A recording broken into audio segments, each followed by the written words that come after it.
New ইয়র্কের জ্যাকসনের থেকে আপনাদের সঙ্গে আছে আমি খালেদ মুহিদ্দিন। থাকে সেসব নিয়ে কথা বলার জন্য আজ আমাদের সঙ্গে রয়েছেন। আপনি এতক্ষণে হেডলাইন এবং ব্যানারটা দেখে হয়তো চিন্তা করছেন হঠাৎ আমি এটা কি বললাম।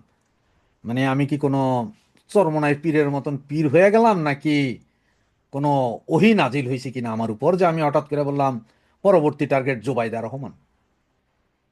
কেন জোবাইদা রহমান বলেছি ভাইয়া, সেটা আপনাদেরকে একটু পরেই বুঝিয়ে বলছি কেন জোবাইদা রহমান বলছি।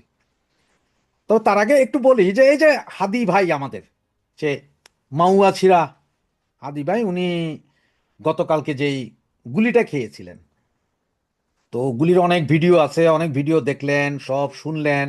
কেউ কেউ বলতেছে, একজন তো বলতেছেন যে ওনাকে গুলিটা মাথায় করার কথা ছিল কিন্তু একটু ইয়ে হয়ে কানের পার দিয়ে গেছে, এটা বলছে একজনে। আবার ওই যে কি র্যাবে না পুলিশে চাকরি করছে ওই বেটা বলছে যে আমি জানতাম হাদি ভাই নেক্সট, আমি হাদি ভাইকে বলেছি, হাদি ভাই শুনেননি, আমি অনেককে বলেছি শুনেননি, কিন্তু আমি জানতাম হাদি ভাই নেক্সট, আমার সোর্স বলেছে। তার মানে তাহলে আমরা কয়জন পাইলাম? একজন হচ্ছে নুরুল হক নুরুর সেক্রেটারি রাশেদ খান। খান মানে হচ্ছে কিন্তু বিহারি, যত পাকিস্তানি আছে সব শালা খান। মানে আমার খান, কারো নামের পিছিয়ে খান শুনলে হে আর বাঙালি না আমার হিসাবে, শালারা বিহারি। আর এই বেটা দাড়িয়াল খান। তো এদের দুইজনেই, একজন কেছেন 50 জন আর উনি কেছেন যে হাদি। এবং উনি কিন্তু হাদির কথা কিন্তু হাদি গুলি খাওয়ার ঠিক 3 ঘন্টা না 4 ঘন্টা আগেও বলছেন এই শালায়। এটা নিশ্চয় আপনারা এতক্ষণে সবাই জানছেন। তা আমি আমার গতকালকে প্রথম কন্টেন্টে বলছিলাম যে এটা জামাত করছে। অনেকেই তখন বলছে ধর মিয়া কি কন, এগুলো জামাত করছে, বিএনপি করছে। সেকেন্ড কন্টেন্টে আবার পরিষ্কার করে দিছে। আর আজকের এটা থার্ড কন্টেন্টে এবার আপনাদের পুরাই ক্লিয়ার করে দিচ্ছি। হ্যাঁ, একদম মানে ওই যে বলে না, এই টিনের চালে কাউয়া, হাদির সাউয়া মাওয়া সব ছিঁড়া যাবে এখন। আপনারা গতকাল থেকে বিভিন্ন ছবি দেখতেছেন, ইয়ে দেখতেছেন। এর মধ্যে ওই যে আমাদের বিশ্ব সেরা সাংবাদিক, ওয়ার্ল্ড বিখ্যাত সাংবাদিক, ওই যে জুলকার নাইন কি সায়েম আছে, ওর নামটা কেমন জানি আমার কাছে এভিল এভিল মনে হয়। সে করে যে বেটা ছাত্রলীগ। তো ভাই, সার্জিস কি এক সময় লুঙ্গির তলার ছাত্রলীগ, এরপরে হাসনাত কি এক সময় লুঙ্গির তলার ছাত্রলীগ, এরা সবাই তো এক সময় লুঙ্গির তলার ছাত্রলীগ ছিল। তো যেই পলার কথা বলা হচ্ছে যে সে আগে ছাত্রলীগ ছিল, সেই ছেলে গত নভেম্বর মাসে 17 লাখ টাকা ডাকাতি করতে যায় দুইটা বন্দুক সহ ঠাঁই ঠাঁই বন্দুক সহ ধরা খেয়েছিল, মনে আছে? এটা পেপার পত্রিকা সব জায়গায় আছে। যদি আপনারা কেউ না দেখে থাকেন, সেই ছবিটা আমি আমার সাথে দিয়ে দিচ্ছি, এটা দেখে নেন। এই যে ছবিটা দিচ্ছি দেখে নেন। তো উনি ধরা খাইলেন, 1 মাসের মাথায় বেরিয়ে আসলেন। এবং এই যে বেরিয়ে আসছেন, এই বেরিয়ে আসার পেছনে এই ছেলেকে বের করে আনার জন্য পয়সা দিয়েছেন আমাদের সাউয়া মাউয়া সাদি হাদি। আর এই ছেলের ওকালতি করেছেন শিশির মনির কাকু। ক্লিয়ার? শিশির মনির কার? হাদি কেন তারে ছাড়াই আনলেন? তো সাবেক ছাত্রলীগ, মানে 2024-এর 5ই আগস্টের আগের ছাত্রলীগ, যারা লুঙ্গির তলার ছাত্রলীগেরা, এরা কিন্তু অরিজিনাল ছাত্রলীগ না। আর যেখানে ছাত্রলীগের ছাত্রলীগ করছে এই রকম লোকের বাচ্চাও যেখানে রেহাই পায় না, সেইখানে এত বড় ছাত্রলীগের নেতা, উনি হাদির সাথে ঘুরে, হাদির সাথে মাহফিলে যায়, হাদির সাথে মিলাদ পড়ে, হাদির সাথে গাঞ্জা খায়, সেই লোকে যে আবার ঠাঁই করে দেয় হাদিরে, এটা বিশ্বাস হয়? বিশ্বাস করার মতো? তাহলে এগুলো সব ছাগুলিক ছিল, মানে লুঙ্গির তলার ছাত্রলীগ। আর গতকালকেই বলছিলাম মির্জা আব্বাসের সাথে সব দল মিলেও কম্পিট করে মির্জা আব্বাসরা হারাইতে পারবে না। এবং একটা কথা মানেন চাই না মানেন, এই মুহূর্তে যদি ফ্রেশ অ্যান্ড ফেয়ার ইলেকশন দেওয়া হয়, মির্জা আব্বাসের আসনে আমাদের প্রার্থী হচ্ছে সাবের হোসেন খোকা, সাবের হোসেন চৌধুরী। সাদেক হোসেন খোকার নাম চলে আসছে, সরি ভাইয়া, বুড়ো হয়ে গেছি তো, থাকে না সব সময় না। তো এই সাবের হোসেন চৌধুরী, উনি আর মির্জা আব্বাসও যদি ফাইট হয়, তাহলে উনি জিতবে না, সাবের হোসেন চৌধুরী এই মুহূর্তে জিতবে না, আব্বাস জিতবে।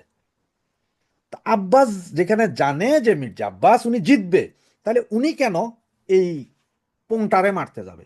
কারণ উনি কি জানে না যে পোংটারে মারলে এই পোংটা মইরা গেছে এই কথা বইলা জামাত ইসলাম মানে জিতবে? আর এরপরে আপনারা এই যে আমার কাকার কথা, এই যে কাকার কথাটা আপনি ঘোরার আগে গাড়ি জুড়িয়ে দিলেন ঢাকা বিশ্ববিদ্যালয়ের সেই ছাত্র নেতা। এখন আজকে পুলিশ কমিশনার বলছে যে যে হত্যাকারীকে শনাক্ত করা হয়েছে জামাত শিবিরের লোক। এখন আমি বলি, এটা তো বিএনপির কোন নেতার স্টেটমেন্ট না। শুনেন একটু, শুনলেন তো কাকার কথা? উনি কি বলছেন যে 2 ঘন্টার ভিতরে কিভাবে বললো, রিজবি কাকা, যার জানা নাই আর কি, উনি কি বললেন? যে 2 ঘন্টার ভিতরে কেমনে বলো যে বিএনপি মারছে, এটা তো জামাত। আবার একটা কথা বলি, যেই জায়গায় হাদি গুলি খেয়েছে সেই থানার ওসি স্বয়ং জামাত, এবং আজকে ডিএমপি কমিশনার কি বললেন, এই ছেলে জামাত করে। এরপরেও কি বলবেন যে এগুলো আওয়ামী লীগ করছে? র আর আওয়ামী লীগ, আরে ভাই আপনাদের কথা মতোই তো আওয়ামী লীগ তো নাই, তাহলে র আর আওয়ামী লীগ কি? তো এখন আসি কেন বললাম আমি যে জোবাইদা রহমান নেক্সট টার্গেট। গতকাল হাদির কথা চলতে চলতে হঠাৎ করে দেখছেন সব জায়গায় সব পেপারে চলে আসছে কি তারেক রহমান আসছে, ডেটও দিয়ে দিছে 25 তারিখ। তার মানে হাদিকে নিয়ে কোনো আলোচনা না হোক, যেহেতু আওয়ামী লীগের ঘাড়ের উপর দোষ চাপাইছে, সুতরাং এগুলো নিয়ে যাতে কথা না বলে, সবাই যাতে লাইগা থাকে বাইয়া আসছে 25 তারিখ, বাইয়া আসছে 25 তারিখ, এগুলো নিয়ে যাতে কথাবার্তা বলে, কন্টেন্ট যাতে 25 তারিখের হয়, এগুলো নিয়ে বলা হচ্ছে যে ভাইয়া আসছে 25 তারিখ। হাদি চুপ, হাদি তো গেছে কোথায়? হাদি তো হসপিটাল। 14 তারিখ হাতি মৃত্যু দিবস, 16 তারিখ খালেদা মৃত্যু দিবস, আমি এটা ফেসবুকে বলছিলাম। তা ভাইয়া আসছে একটা রব তুলে দিছে, মানে হাদি ভুলে যাও। এখন আমার প্রশ্ন হচ্ছে যে এই যে জোবেদা রহমান যে এখন ইয়েতে যাচ্ছে না, কোথায় হসপিটালে যাচ্ছে ওনার শাশুড়িকে দেখতে, যেহেতু বিদেশ থেকে এসে শাশুড়ি চিকিৎসায়, যে কোনো মুহূর্তে হয়তো দেখবেন যে জামাত ইসলাম জোবেদা রহমানের গাড়িতে আক্রমণ করবে, গাড়িতে গুলি করবে কিনা জানি না, তবে গাড়িতে একটা আক্রমণ করে দিই, ইট পাটকেল নিক্ষেপ, বোতল নিক্ষেপ, জুতা নিক্ষেপ করে দিতে হয়। তার মানে হচ্ছে যে এইটা দিয়া জোবাইদা রহমানকে একটা ভয় দেখাই দিবে, যাতে সিগন্যালটা তারেক ভাইয়ের কাছে যায় যে তারেক ভাই আপনার জীবনের নিরাপত্তা হুমকির মুখে, আপনি আইসেন না। এই কাজ ঘটানোর সম্ভাবনা 100%। কারণ হচ্ছে জামাত বুঝা গেছে যদি তারেক চলে আসে, আর যদি ইলেকশন যদি হইয়া যায়, তাহলে একটা সমস্যা আছে। তারেক যদি জিতা যায় কোনো মতে, তারেক জিতা যায় মানে কি জিতবেই।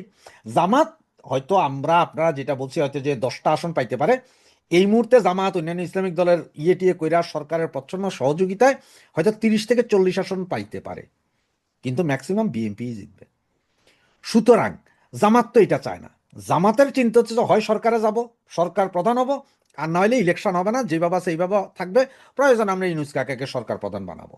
এটা হচ্ছে জামাতের খেলা। সুতরাং জামাত চায় না যে তারেক রহমান আসুক, জামাত ইলেকশন হোক এটাও চায় না, জামাত আওয়ামী লীগ ব্যান্ড থাকুক এটা চায়।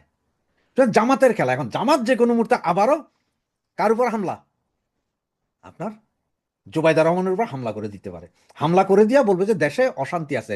এখন আবার এইটার কথা কি কাক ঘাড় দিবে, বলে যে এইটা ফেসিস্ট আওয়ামী লীগ করছে, এটা ফেসিস্ট আওয়ামী লীগ করছে, এইটা বলবে। এখন বিএনপির এইটা বলে খেপাবে যে দেখো ফেসিস্ট আওয়ামী লীগে এটা করছে।